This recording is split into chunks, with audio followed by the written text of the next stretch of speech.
Hello, everybody. Merry Christmas out there, one and all. It is finally time for the Christmas special. The 12 Days of Dale and the 12 Days of Christmas are concluding, and we're going to take a look at all 12 in order from first to last, and I'll let you know which ones are my favorite and go from there. So I do have them laid out in order. I even put the cards on top, so they're a little hidden, and we can do a little fun stuff there. So, starting off, let's get over to number 1 on our list. This one is called... this one's called Champion. His first championship. And the number 2, Mike Curb. What is that car? Is that a Pontiac? Doesn't say, but I think it was a Pontiac. But yeah, this one here, obviously that plate there says Champion for 1980. But they have the nice, dirtied up race car from that era. I said, I don't know a ton about this era because I wasn't born yet. Actually, I wasn't born yet until, like, here. Or the third to last one. So, all this was predating my time. Actually, yeah, we can put that off to the side. Number 2 on the list is Wrangler. You about imagine what we're going to see. The number 2, Wrangler. That car there, 1981. And this is definitely the Pontiac. I know that one. That one is for sure a Pontiac. But that one is just the iconic scheme. There's not a specific race tied to it or anything like that. This is just the scheme. This one, number 3, is my absolute favorite.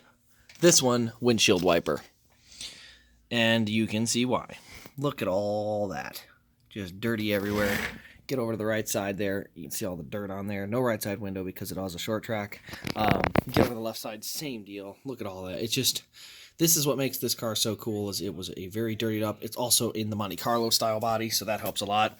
Going on to my second favorite car, which is the Pass in the Grass. Also the Wrangler car, actually they're only 1 year apart, and this one is also in the same Monte Carlo body style. This one just has the grass for its baseboard down here. So all the other ones have been pavement or checkered, and then this one's grass. It's the only one that's like that because it only happened once. But yeah, this one is supposed to be the iconic Pass in the Grass car. So this is my second favorite. And then we go on to my probably fourth favorite. This is called Black and Silver. Also the Monte Carlo, and maybe that's why it's my favorite, is I love these Monte Carlo styles. But the Black and Silver, where it has the silver number, they eventually moved it to a white number. But I actually really liked it as the silver number. It does also have some race markings over here on the left side, like donut marks. And then just kind of some dirt sprinkled around it. But I like these Monte Carlos. They are definitely some of my favorites body styles. Again, all of these predate me, but I kind of miss this Monte Carlo body style. I think this would look really cool. And I can see why they did a good job racing with it at high speeds. Look at how much air this thing would block. It's like a block going through the wind. You'd probably be able to draft up at every track on the circuit. But anyway, that one is my number 4. Let's see, this one's probably just down in the bottom, probably like 7, 8, 9, somewhere in there. But this one is engine change. They changed the engine on the Lumina car here. You can see good race detail on the front as far as just some dirt and stuff on it. But it doesn't have anything super crazy on it. You see it's pretty clean. There's no noticeable character marks on it or anything like that. But it is one of the older cars and the older body styles from the Lumina because I like the Lumina more than the Monte Carlo. But there's only about 3 Monte Carlos and one of them I really like. Number 7. Yeah, number 7 on the list is the 4-tire stop. This was a 4-tire stop at Charlotte that helped them, I believe, did they win the race or did they finish top 10? Yeah, they think they just finished top 10, but they earned some points, moving them along to their 7th championship. So that's why this Lumina is in here. You see, just basically it's a standard paint scheme with some dirt on it, nothing overly crazy there. This was number 7. Same year, this is when he clinched his 7th championship in 1994. So we got not really anything crazy. Again, just kind of the dirt on here, down here on the bumper. Ooh, I can't, got it too close to the other one. I can't put it all the way down there, but so you still get the dirt, but it's nothing super crazy. So these are all kind of in the bottom half. This one here comes in at number 5. This is Quicksilver. So this is literally the car that started diecast collecting.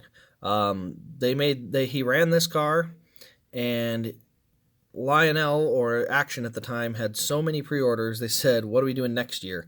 Because this was such a big hit and so many people wanted that silver car.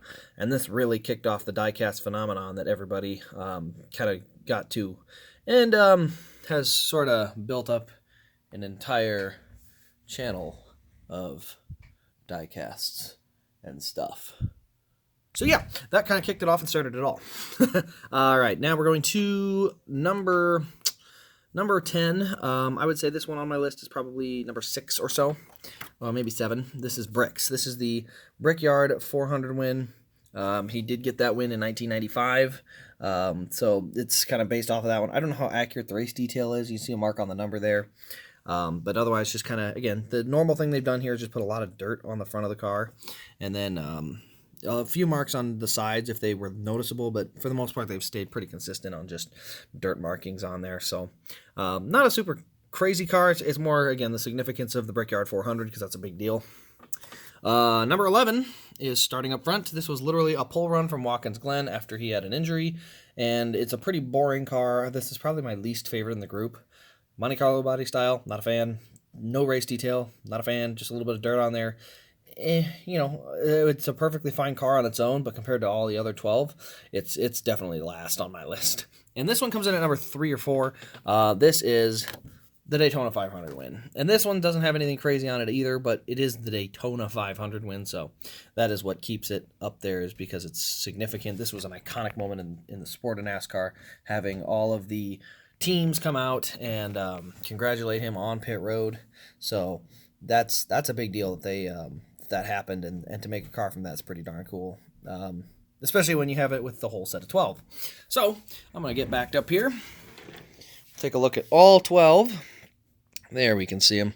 This is actually a fairly difficult video to make because I'm out of space. I'm literally out of space. Can't do any more.